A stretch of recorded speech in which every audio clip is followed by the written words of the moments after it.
Greetings, everyone. We're so glad to have so many folks here with us tonight. I'm Amy Antonucci. I am a New Hampshire Peace Action board member, and I'm really excited to welcome you to our very special program with Peter Beinart tonight, February 6, 2025. Peter is going to speak with us about his new book, Being Jewish After the Destruction of Gaza, A Reckoning, followed by time for questions and answers. I want to quickly thank our wonderful co-sponsors for tonight's event: the American Friends Service Committee of New Hampshire, Not in My Name, New Hampshire, the Palestine Education Network, New Hampshire Veterans for Peace, 350 New Hampshire, UCC Peace with Justice Advocates, and Jewish Voice for Peace, Vermont, New Hampshire chapter. I'm going to quickly tell you tonight's protocol is going to be slightly different from our usual for those that come to many of our programs, in order to maximize the number of questions that we can get to in the short time that we have with Peter. We'll be using the chat only instead of any hand raising, and you can start writing your questions in there as they come to you. Try to make them succinct and in question form.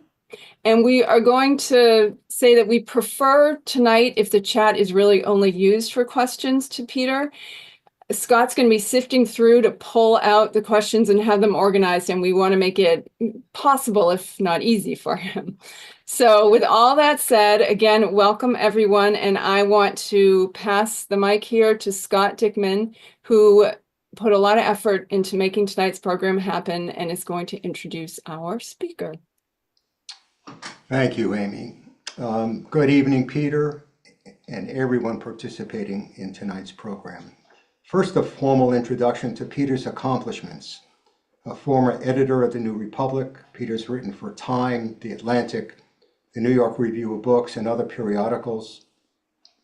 An editor-at-large at Jewish Currents, contributing opinion columnist at the New York Times, a political commentator for MSNBC, a fellow at the Foundation for Middle East Peace, a professor of journalism and political science at the City University of New York, and author of 4 books.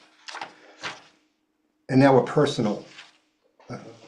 several personal words about our guest tonight.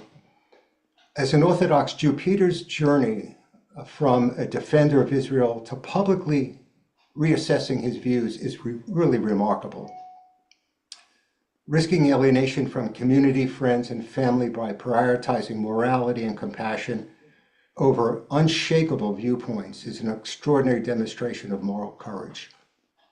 Peter, your insistence that a new conversation is required in synagogues and between Jews and Palestinians has inspired so many, and I'm one of them, so I thank you personally as well. Peter, we're honored to have you join us tonight in conversation. Thank you. Amy, back to you. And I'm gonna say, Peter, we're glad to have you, and everyone join me in a visible welcome of Peter, and we can get started. Thank you. It's wonderful to be here with you. Thank you, Scott, for those really kind words. I guess one thing I want to say at the outset, which I feel like is important on this subject, which is so divisive and emotional, is that I'm always very grateful when people who disagree with me come to listen, whether you disagree with me from the right or the left or some combination of both. I feel like so frequently people only go to listen to those with whom they already disagree on this conversation and many others. It's one of my favorite lines from the Talmud is from the section called Pirkei Avot in the Mishnah, where it says, "Who is wise? The one who learns from all people." So I often feel that the person who's traveling the greatest ideological distance as a listener is actually in some ways the person who's modeling that the most for all of us. I benefit a lot myself from listening to views that are very, very different than my own. Even though I find them often quite difficult and painful, I know that it's helped me a lot. And in some ways, this book came about as an exercise in listening, trying to listen empathetically, but also with great pain and even horror to the conversation that was happening in my own community, in the American Jewish community, in the institutions that structure my life, which are not left-wing institutions. I had this fear that has gone back for quite a few years now that the way that the organized American Jewish community functioned vis-a-vis Israel, and indeed the way that American public discussion functioned again about towards Israel, there was no independent moral standard that would allow mainstream American Jewish institutions or American politicians to say enough, this and no further. That what I saw happening over a series of years was that Israel would act and do things, sometimes things that were actually directly contrary to what American Jewish leaders or American politicians said they believed, things that violated some kind of red line. And then what would happen, instead of people saying this is wrong, there would be a kind of post hoc justification. So for instance, I remember years and years in which I was told in the American Jewish community that the Israeli government really wanted to create a Palestinian state, but that the Palestinians would not accept one. And then all of a sudden, you had Israeli governments that were very explicitly, emphatically opposed to a Palestinian state. And instead of people saying, well, this is a problem because we support a Palestinian state, the conversation, the justification switched, and it became, of course, the Israeli government can't support a Palestinian state. After all, it's far too dangerous to have one. And it felt to me there was this kind of sliding scale in which things could be pushed further and further. But I really never dreamed that I would see what we've seen over the last, 15 months or so, which is that Israel has destroyed an entire society. Most of the hospitals, most of the schools, most of the agriculture, most of the buildings, many people displaced again and again and again, going from tent to tent. Gaza is now, according to UN, has more child amputees than virtually any place in modern history.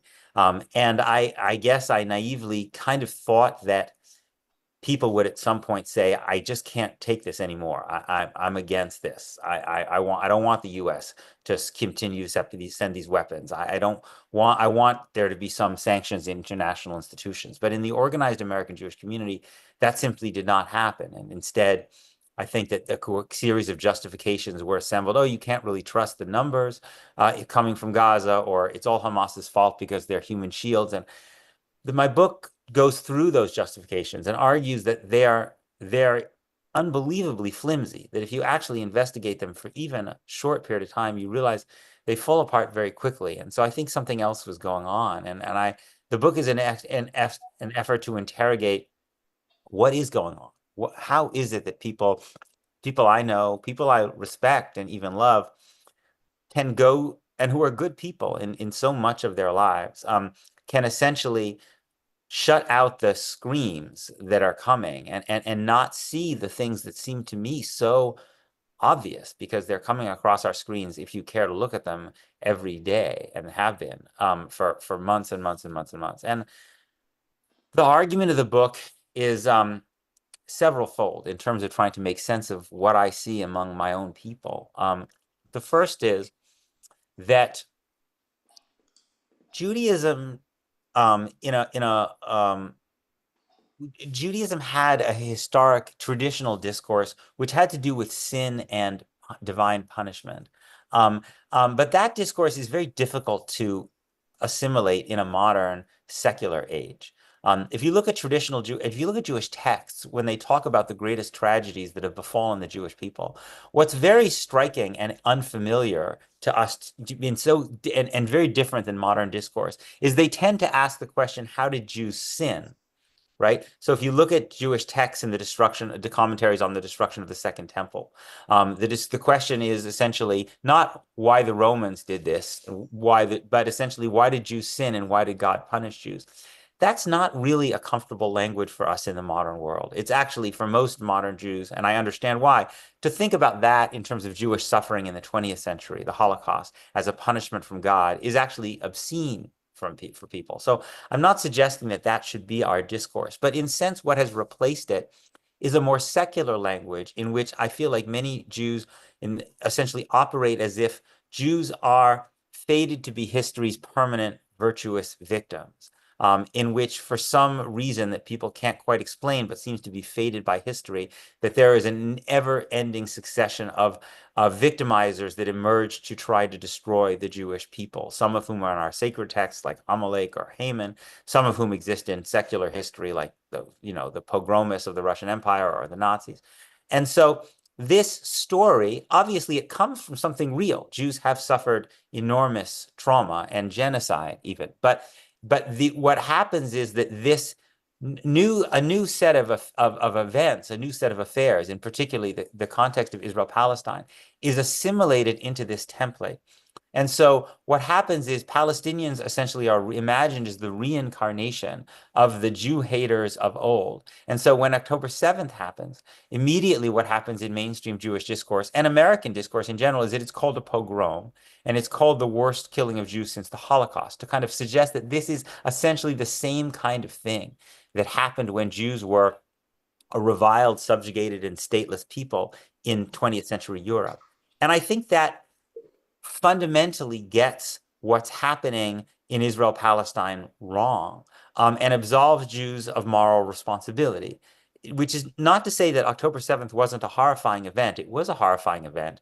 It was one of the worst days of my life. I fundamentally oppose targeting civilians under any circumstances. I think what Hamas and other fighters did on that day was inhumane and immoral and a war crime. But if you think it's a pogrom, you are completely erasing the context that exists in Gaza, that existed in Gaza on October 6th. It's not the equivalent of Jews in the Russian Empire in the early 20th century or Jews in Nazi Germany, because Jews in those cases were a subjugated people. In Israel and Palestine, it's Palestinians who are a subjugated people. Jews enjoy legal supremacy. It's Palestinians who live without basic freedom. And so October 7th, I argue, should better be seen as an inhumane response to oppression, of which we have many, many examples throughout human history. Just look at 19th century America, when Native Americans were forced off their lands into smaller and smaller reservations.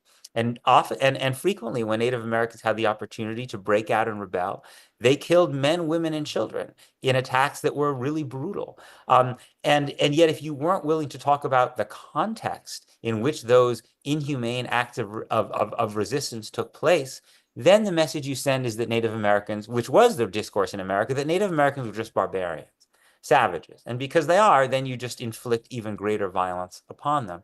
And that is, I think, the discourse, the mainstream Jewish discourse and American discourse about Israel-Palestine, which refuses to look at the underlying context and grievances that Palestinians had as a group of people who were refugees, forced to live in Gaza because their parents and grandparents were expelled from what's now Israel, living in an area half the size of New York City where there's no opportunity to leave, where Israel regulates everything that comes in and out. So Human Rights Watch calls it an open-air prison. My friend Mohammed Shahada, who grew up in Gaza, a brilliant Palestinian journalist, has told me that even though suicide is a grave sin in Islam, every single person he knew growing up in Gaza had contemplated suicide because there was absolutely no hope of having a better life. People couldn't, no matter how many university degrees they get, because Palestinians deeply value education. There were no jobs. People couldn't move outside of their homes. They couldn't even afford to get married. He said people stopped wishing each other happy birthday because it was sign of shame to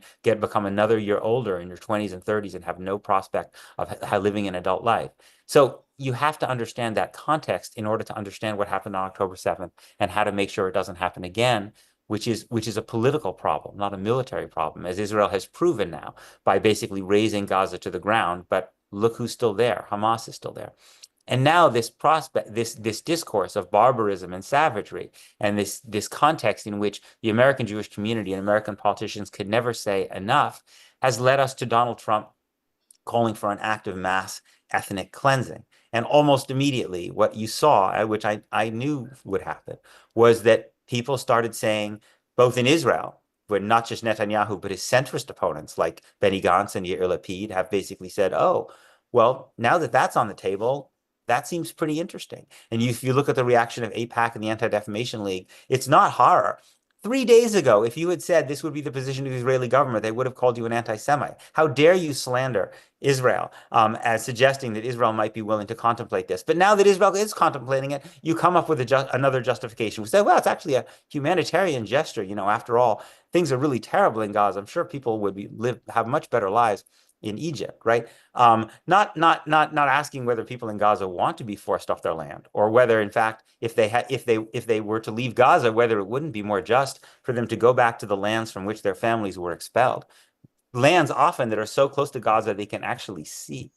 The other point, and I'll try not to go on too long, is that this relationship of never questioning, never having an independent moral standard against which to judge what Israel was doing. As I began to try to think about how this looked within the context of Jewish tradition, I began to come to think about Jewish ideas of idolatry. Now, we think of idolatry as kind of the worship of a statue, or the golden calf or something like that. But I think idolatry is more than that. Idolatry is really the worship of anything that is made by human beings. So the worship of a state is an act of idolatry because a state is a human creation.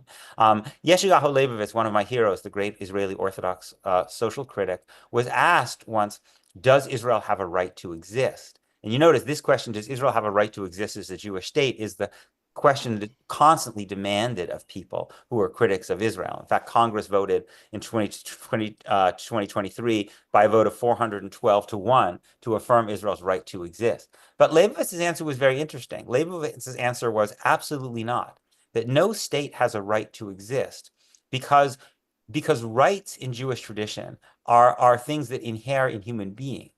And Abraham Joshua Heschel said the only thing created in the image of God is the human being. So that the entity that has a right to exist is the human being. States have only conditional value. They are to be judged based on how good a job they do in protecting the lives and dignity of the people under their control. And if they radically fail in those efforts, then the state should be reimagined. And in fact, that's something we think we do all the time. It was what happened in apartheid South Africa. It's what the Trump administration would like to do in Iran. They believe, and I think they're right, that there could be an Iranian state that could replace the Islamic Republic of Iran, that could do a much better job of protecting the lives and dignity of all the people in Iran, particularly women, right? I think they're right about that. So they don't think that the Islamic Republic has a right to exist, or the People's Republic of China has a right to exist, and they're right. It doesn't, right? Neither does Israel have a right to exist as a Jewish state. If it's an apartheid state, according to its own human rights abuses, then why not try to reimagine that state to bring it closer to the prospect of equality under the law?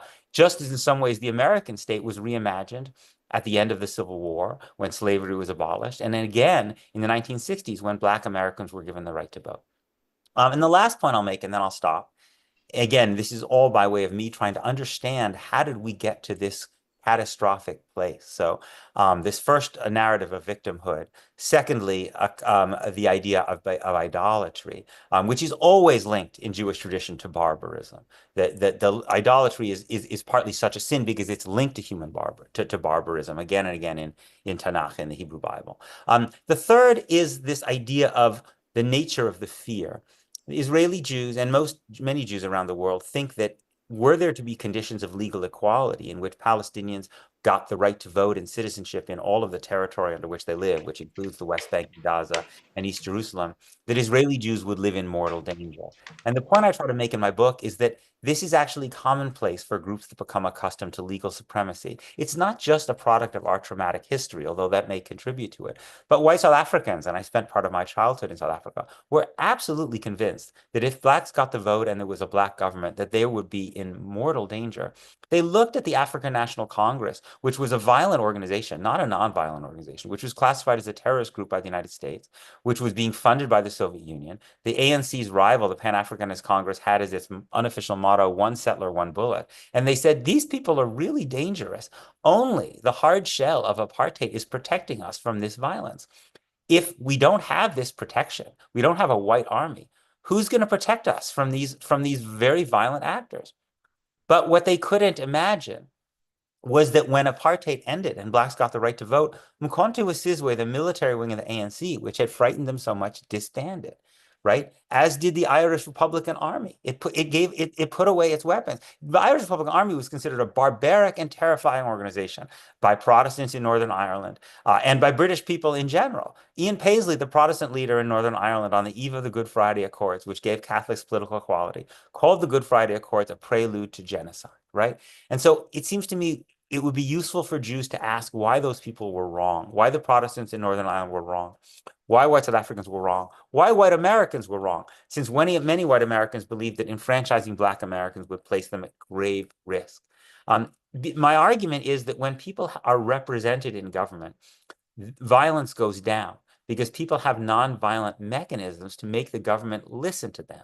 And the vast majority of people in any place would much rather participate in politics in a nonviolent way that doesn't put their life at risk than taking up arms. Taking up arms is generally a last resort for people, which is, and so I think actually that an Israel-Palestine in which Palestinians had representation in the state in which they live, which is the Israeli state, would actually be a state in which there would be much less violence for all concerned. And I actually think one of the reasons that Israeli Jews are less afraid of Palestinian citizens of Israel is that because Palestinians have citizenship, even though they're discriminated against quite severely, they have some mechanism to live a better life and to have the government listen to them. Whereas Palestinians in the West Bank and Gaza really have no mechanism to have the Israeli state listen to them at all, except for taking up arms, especially because when they have tried to protest nonviolently, they've gotten nowhere because Israel and the United States have essentially defeated all of their nonviolent efforts, which is part of what I think has strengthened Hamas and its argument for violent resistance. So anyway, I'll stop and happy to chat about anything you'd like to talk about. Thank you so much, Peter. Yeah, so we're going to go to the Q&A now, and thank you for leaving so much time for that. Scott, are you ready with a question? Let's unmute you. Remember to unmute.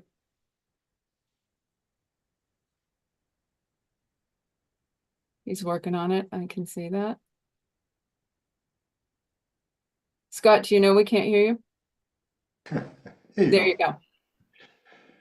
Make your questions succinct and just state the question. No editorials. My question is about one-staters. Much of the implicit comparison for Israel-Palestine solution is America, or at least the multi-ethnic aspiration. What do you make of many one-staters whose American political intervention feeds separatists or tribal identities like BLM that may undermine the goal of multi-ethnic democracy? Not sure that I see Black Lives Matter as undermining the prospect of multi-ethnic democracy. I think that Black Lives Matter, I think's perspective is that some of the formal equality that Black Americans got with the Civil Rights and Voting Rights Act in 1964 and 1965 has still left a residue of profound de facto structural discrimination that you see in things like mass incarceration, and the lack of access to resources that exist in Black communities, and that there has to be an effort towards greater genuine equality through redistribution of resources and dealing with the kind of the long-term impact of the massive wealth gap that exists between white and Black Americans because of centuries of repression of Black Americans. So I'm not necessarily sure I would necessarily agree with the premise of the question. I think that could actually be a way of making American multi-ethnic democracy much stronger if we didn't have such a radically unequal society based on class as well as race. Thank you, Peter. Next question. How does the rest of the world, which cares about the Palestinians, go about rebuilding Gaza and stopping the new genocide occurring in the West Bank? Well, I don't think it's not.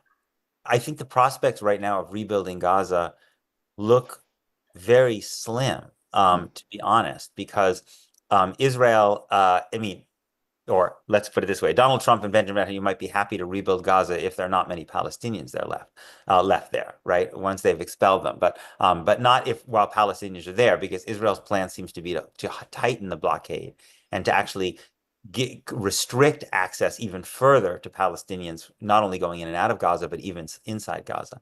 I think that the answers have to be bigger than Gaza. Fundamentally, I think there has to be an end to Israeli impunity. If I think in general, in societies where one group has legal supremacy, that group will not reconsider alternatives to legal supremacy until its leaders come to believe, until some segment of the population and the elite come to believe that it's no longer working for them.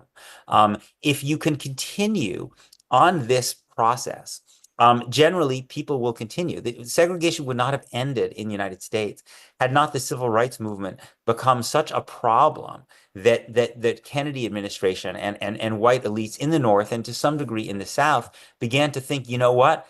This isn't working for us anymore. The costs are getting too high. There's too much friction in the system. We have to be willing to open alternatives. Maybe if we give King, and go along giving Black people the right to vote, then we won't have more militant and radical Black forces emerging. Even that was very, very deeply contested, but there was a segment of white America that came to that position, but they would never have done so had not the civil rights movement basically increased the costs of maintaining segregation. Similarly, white South Africans, white elites in South Africa only began to continue this position because there was essentially what we Israel-Palestine would call an intifada that emerged in the 1980s that the government could not put down, and a global sanctions effort that was gaining steam, all of which caused such economic problems for South Africa that the New York banks would not roll over the loans that South Africa needed.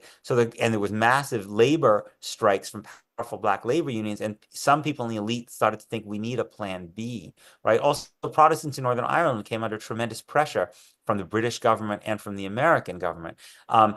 Israel, so you need some version of that, I think, if you're going to have elites in Israel who start to contemplate some kind of alternative to the status quo.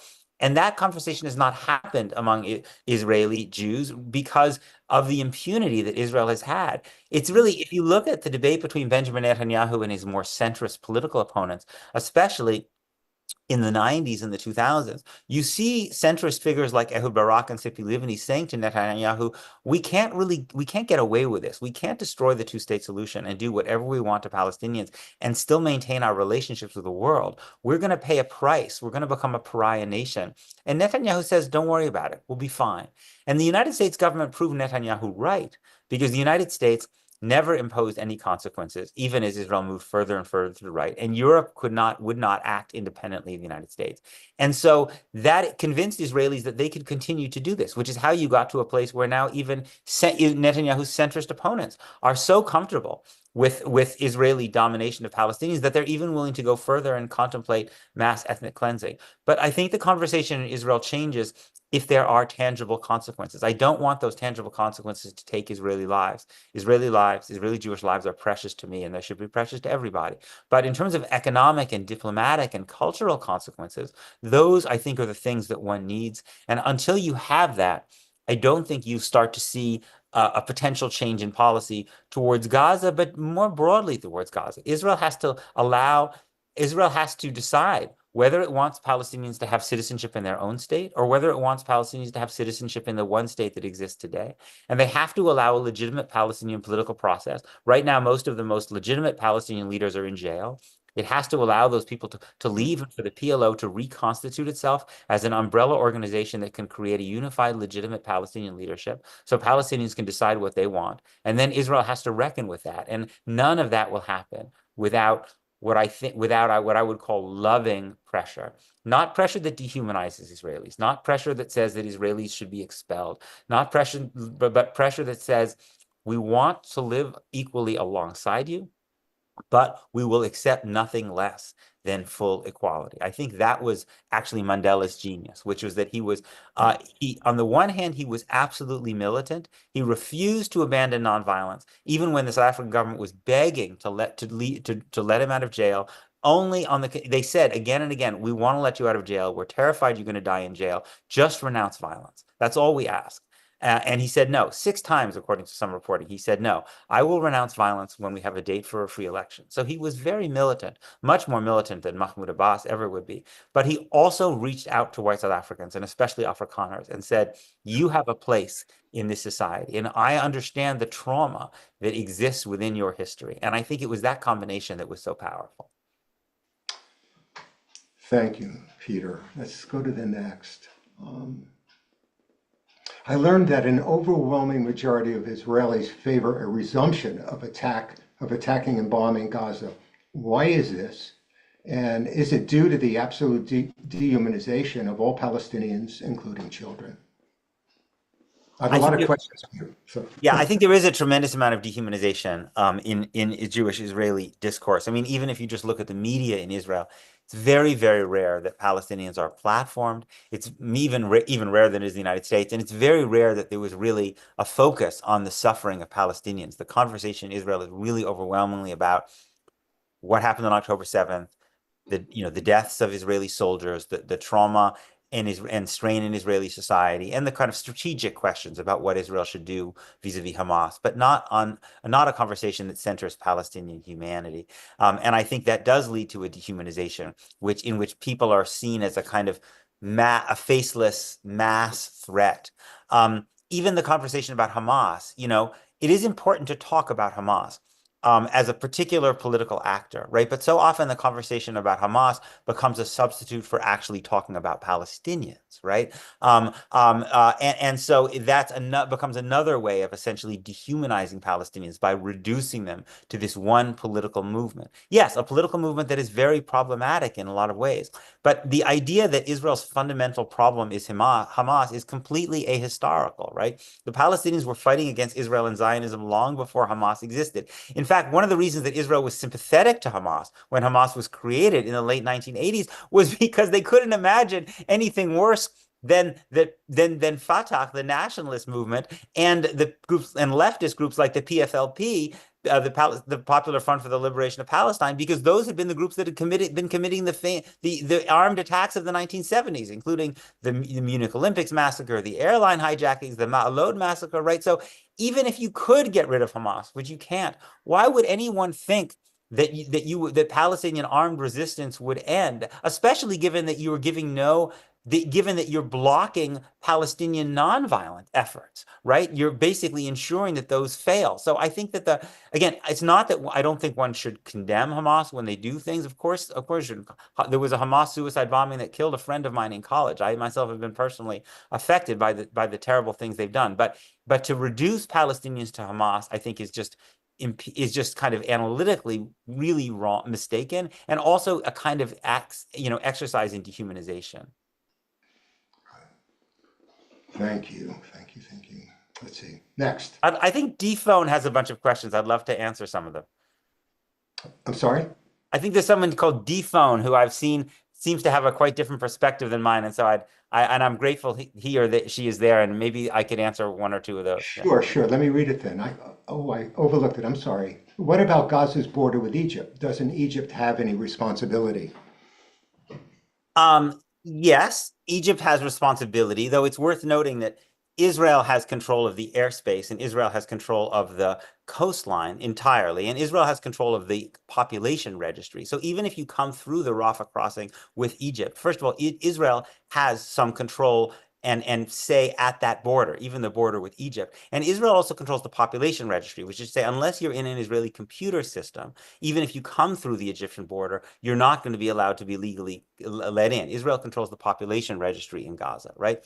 So then I guess the question is, what does one want Egypt to do, right? I mean, I think right now what people want Egypt to do is to open their borders so there can be a mass expulsion of Palestinians right into Egypt. There's no reason, looking at Israeli history, to think those Palestinians will be allowed to return. They weren't allowed to. The reason they're in Gaza now is because they weren't allowed to return after they were expelled in 1948. I'm sorry, D-Phone, but if you, I can send you the documentation from Gisha, the Israeli human rights organization, which clearly shows that Israel has influence at the Rafah, and Israel and Egypt, especially under Sisi, coordinate at the Rafah crossing. So I don't think it's legitimate to ask Egyptians to take a mass expulsion of Palestinians into Egypt, especially because Egypt knows that would be dangerous for them, because they can see from the history of Lebanon and Jordan and Syria that those Palestinians will organize to fight Israel, and then they will be fighting Israel from Egyptian soil, and Israel will then be bombing Egypt, just like it's bombing Lebanon and it's bombed Syria and at various times it's bombed Jordan, which will destroy the Israeli-Egyptian peace treaty. So the Egyptians don't want any of this. I would say if Palestinians if Palestinians should have the right to leave Gaza, the obvious place they should have the right to go is to the places from which they were expelled, which are in Israel, right? And they should have the right not to expel Israelis from there, but to live alongside them under conditions of legal equality, which everyone seems to think is the most bizarre and outlandish idea that ever, but in fact, it's the idea that we supposedly are trying to sustain and maintain in the United States. And by the way, which has served American Jews extremely well. It's part of the reason that American Jews are safer than Israeli Jews. Now the Egyptian regime is a brutal military dictatorship, but let's also be honest. Israel and the United States are quite happy for Egypt to be a brutal military dictatorship, right? When there was a free election in Egypt and the Muslim Brotherhood won, the United States basically turned a blind eye as the UAE and the Saudis paid and launched a coup against the democratic leader. And Israel was quite happy with that as well, because Sisi is a more pliable leader for them. Then they don't want to risk. People always say, why are there no democratic regimes in the Middle East, right? Well, one reason there are no democratic regimes is that the United States doesn't want democratic regimes because democratic regimes will be harder for the United States to control and might well be more anti-American. And Israel doesn't have as much influence as the US, but Israel doesn't want democratic regimes either, because they also know that those democratic regimes would probably express public opinion in the Arab world, which is much more hostile to Israel than most of the regimes are. Yeah, right. Thank you. Next, how strongly do you believe the Saudi Arabian statements that a path to a Palestinian state is a necessity for relations with Israel? Is this a smokescreen or a statement that they have to make and stick to? Sorry, a path to a Palestinian state? Is a necessity. All right, let me start. How strongly do you believe the Saudi Arabian statements that a path to a Palestinian state is a necessity for relations with Israel? Is this a smokescreen, etc.? I mean, I'm not an expert on Saudi politics. My inclination would be that the Saudis would like to make a peace agreement with Israel, partly because the U.S. would give them all kinds of benefits as a payoff for that, and also because they see Israel as a form of protection, partly against Iran, but I think also very much against their own people. I mean, one of the functions that first Britain and the United States have played vis-a-vis these Gulf nations is to protect them from their own people. And I think that whether it's Bahrain or the UAE or the Saudis, they see Israel as now potentially playing that role. And Israel is playing that role. I mean, if you just look at the surveillance technology that these governments use to surveil and imprison and often torture their people, very frequently they are using Israeli technology and sometimes even Israeli personnel who they're basically buying to help them surveil their people and stay in power. So I think that my guess would be they would like to make this deal, but they are also worried that that the population would be so upset that it could cause them problems. So I think they're looking for a kind of a fig leaf from the Israeli government. The problem is this Israeli government is not really even inclined to give them that fig leaf because it's so emphatically opposed to a Palestinian state. And that's what it seems to me makes this deal, which Trump would really like, harder. Got it. Thank you. Next, when does ethnic cleansing cross over to genocide? Does it make sense to use that word in that situation? I think, I'm not an international lawyer, and the genocide has a very particular and in some ways unusual meaning. I mean, genocide doesn't really have to do with how many people you kill. It has a lot to do with intent, right? Genocide is an attempt to destroy a people in whole or in part. So it has a lot to do with proving intent. Secondly, as I understand it, the definition of destroy doesn't necessarily even mean kill, right? So you could destroy a people, as a nation, even if you weren't actually killing them, right? So the US has accused China of committing genocide in Xinjiang. But as I understand it, the US claim is not that China is really killing most of that many Uyghurs necessarily, but that actually the US is destroying the Uyghurs as a people because it's not allowing Uyghurs to transmit their culture. It's pushing them in these kind of horrible forced re-education camps. It's separating from their children, and it is also committing torture. And clearly, people are being killed too. But it's not, the primary charge is not actually murder. It's the destruction of Uyghurs as a separate entity. So it seems to me that I think it's just worth remembering that, because I think sometimes when people hear Israel is accused of genocide, they say, well, it's not genocide because it's not like the Holocaust, right? But Xinjiang is not like the Holocaust in that way either, right? The Holocaust was unusual in that, 2/3 of European Jewry was destroyed. That's not. We've also now accused Sudan of committing genocide, but I don't think anyone is suggesting that that large percentage of the people in Sudan are being killed. So I guess what I have noticed is the number of, first, the Human Rights Watch that Amnesty came out with this claim, but that also quite a number of genocide scholars seem to have moved towards this conclusion. Interestingly, some of them Israeli-born. So first, Raz Segal came out very early suggesting he thought this qualified as genocide. And Omar Bartov, who's a very eminent Israeli-born Holocaust historian, was initially reluctant, but over time himself also came to conclude that this crossed the threshold for genocide. So that seems to me, as far as I can tell, I haven't done a comprehensive survey, there seems to be more scholarly support for the genocide claim among scholars of genocide than there is opposition among scholars of genocide. Thank you, Peter.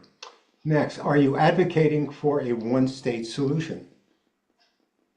Yes, I don't think partition is possible anymore. I went for something I wrote a while ago, looking for the first article I could find in American media saying that the two-state solution was dead because there were too many settlers in the West Bank. John Kerry, you might remember in 2013, I think, said that there was only a year or two left, right?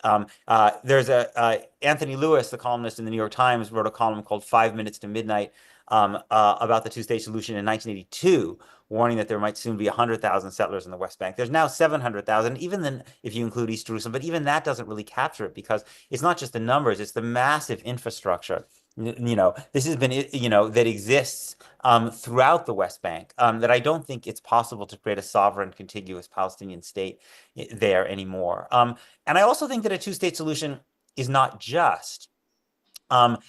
In the sense that if the point of a two-state solution is to maintain Israel as a Jewish state, meaning a state that Jews rule, where Jews have, let's say, a 75% or 80% majority of the population, right?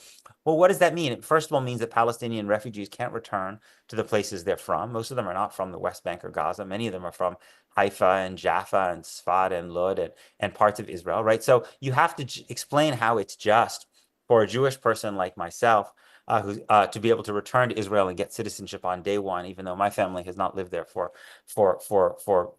perhaps millennia. And a Palestinian who was born there or their parents were born there can't return and go back to the place they were from. I just don't understand really the moral logic behind that. Plus, Palestinian citizens can never be equal in a Jewish state. It's a state that explicitly has obligations to Jews that are superior to the obligations that it has even to its Palestinian citizens. You can see this in a para-state institution like the Israel Land Authority, which controls 93% of the land in Israel proper and East Jerusalem, has 22 seats, 10 of whom go to the Jewish National Fund, which explicitly develops land for Jewish use, not for the use even of all of Israel's citizens, let alone Israel's non-citizens. So what does that mean? It means that basically Palestinians are never allocated land, Palestinian citizens. And so their towns and villages in which they live are massively overcrowded because they're hemmed in as kind of ghettos of a sort. And when they build, they have to build illegally because they can't get permission. And so the vast majority of home demolitions inside Israel, I'm not talking about the West Bank now, are of Palestinian citizens. So all this said, if Palestinians decided that they were going to accept a sovereign state near the 1967 lines because that's the best they can get and they're willing to accept that, then that would be a legitimate decision for them to make. But I don't think it's possible anymore. And so I believe in the principle of equality under the law. The nature of the state, one can talk about. I think it would probably need to be a binational state. There are two groups that have clear national identities here. It might require a lot of federalism so that overwhelmingly Jewish areas could educate kids in Hebrew and with Arabic as a second language and vice versa. In other areas, there are things like what they call consociational democracy, like exists in Belgium, where you have mechanisms constitutionally that you need buy-in from members of both groups in order to make kind of constitutional level change. You see a version of that in Northern Ireland too. So the nature of how this state would work, I think, is really open to debate. It wouldn't necessarily look like the United States, but the principle of equality under the law, I think, is valid. By the way, D-Phone, I'm sorry, D-Phone keeps tempting me with these remarks. I don't know how much D-Phone is aware about the 1947 partition plan, which the Palestinians rejected, right? But in the 1970 partition plan, the Jewish state, the state that was allocated to Jews, would have had virtually a 50% Palestinian Arab population, right? Which is why Israel started ethnically cleansing Palestinians from that territory before the Arab armies invaded in May 1948, because it wasn't actually a Jewish state if it had, from Ben-Gurion's perspective, if 50% of the people were Palestinian, which is why there had to be acts of mass expulsion to get to this large Jewish majority, because there were simply too many Palestinians around. Anyway, sorry, go ahead, Scott. No, that was good. Thank you. Next, why is there no place to critique Israel in so many American Jewish communities? And how can we work to change that?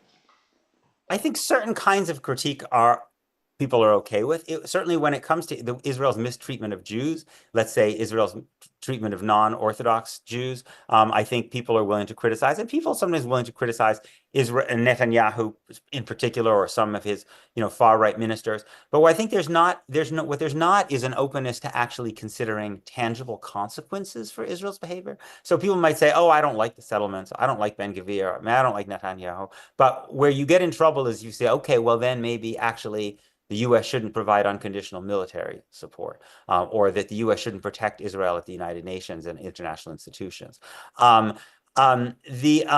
I think the other thing which is illegitimate is to question the legitimacy of Israel as a state based on what B'Tselem calls Jewish supremacy, right? That Jews have legal rights that Palestinians don't have. So this is where the phrase Israel has a right to exist as a Jewish state is constantly invoked as a way of saying that is anti-Semitism, right? The claim is it's anti-Semitic to deny Jews self-determination.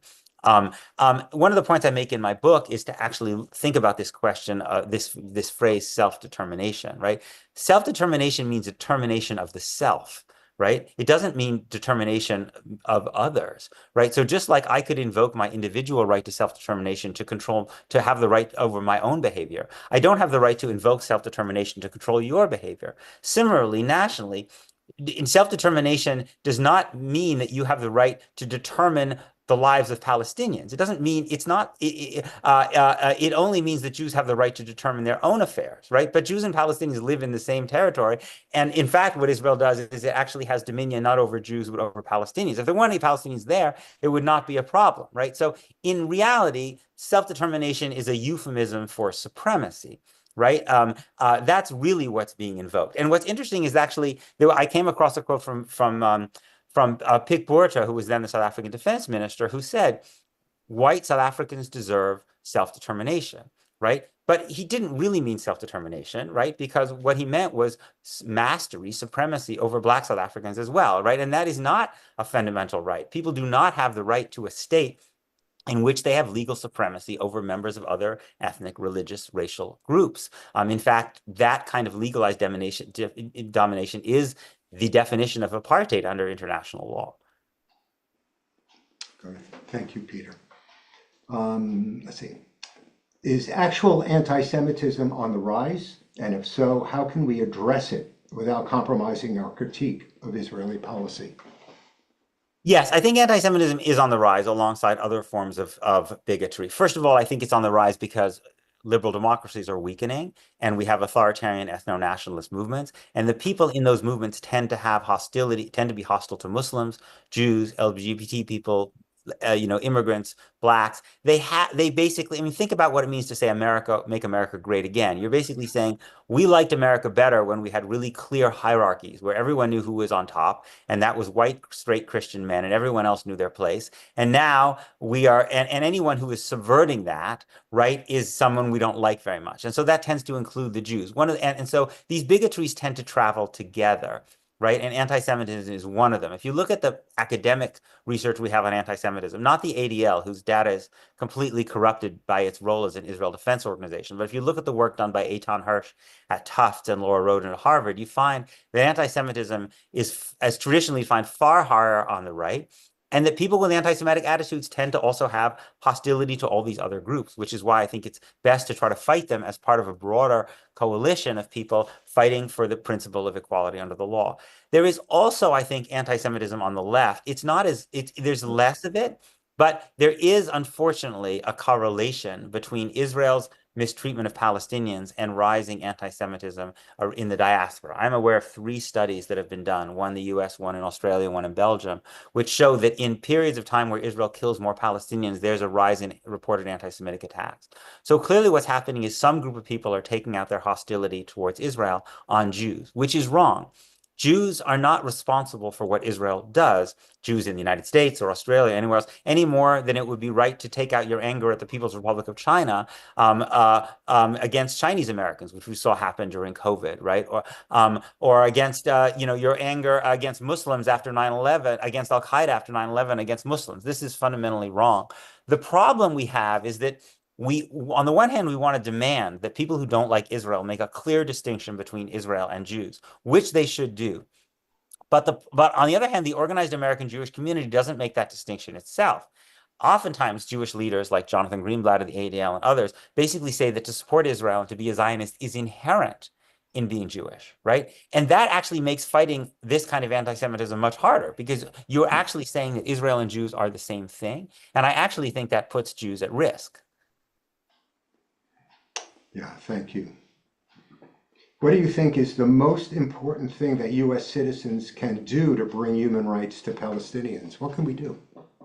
I think to organize to change American policy. It's not an easy effort because the resources on the other side are overwhelming, and also because there's a very, very strong affinity with Israel, especially on the American right, because Israel is a country that has this similar founding myths to the United States of a kind of promised land forged on a hostile frontier. So for people on the right side of the American political spectrum to question Israel's legitimacy is almost tantamount to questioning American legitimacy, right? Because it questions so many of our fundamental founding myths about the way our country was created. So politically, there's a lot that's on the other side. But great moral movements have been able to change U.S. policy, the civil rights movement, anti-war movement during Vietnam, the anti-apartheid movement. And I think there's a possibility that this movement could change the Democratic Party.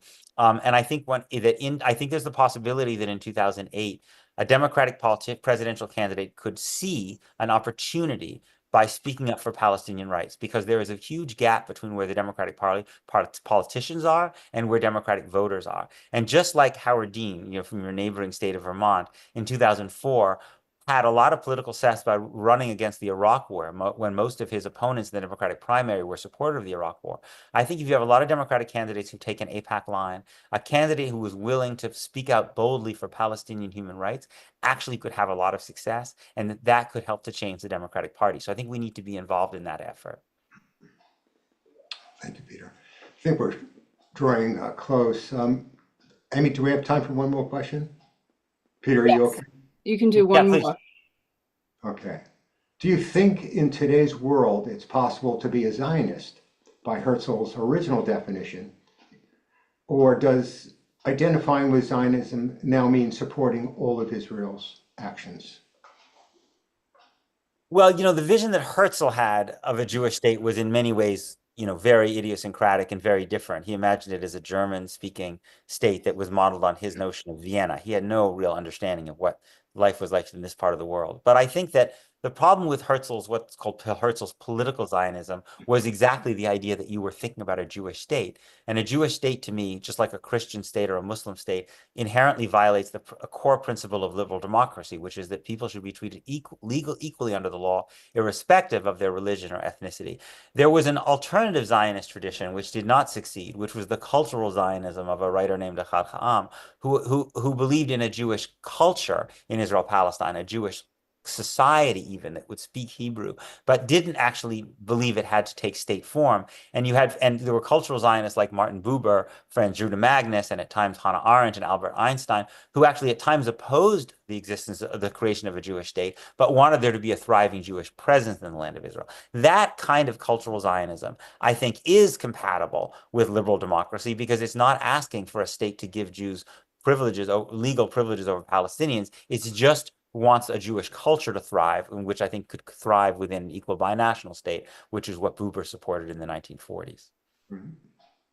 Thank you, Peter. Back to you, Amy. Yes, back to me. Wow. Obviously, Peter, there's people are so interested in what you have to say, and we could go on, but we obviously respect your time.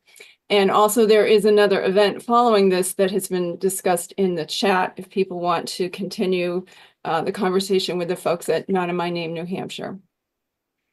Let me just say a few quick things here. We'd love for you to stay in touch with New Hampshire Peace Action. nhpeaceaction.org is where you can go to find out what we're doing, what programming we have coming up, which we always have a lot going on. So we'd love to see you at more of our things.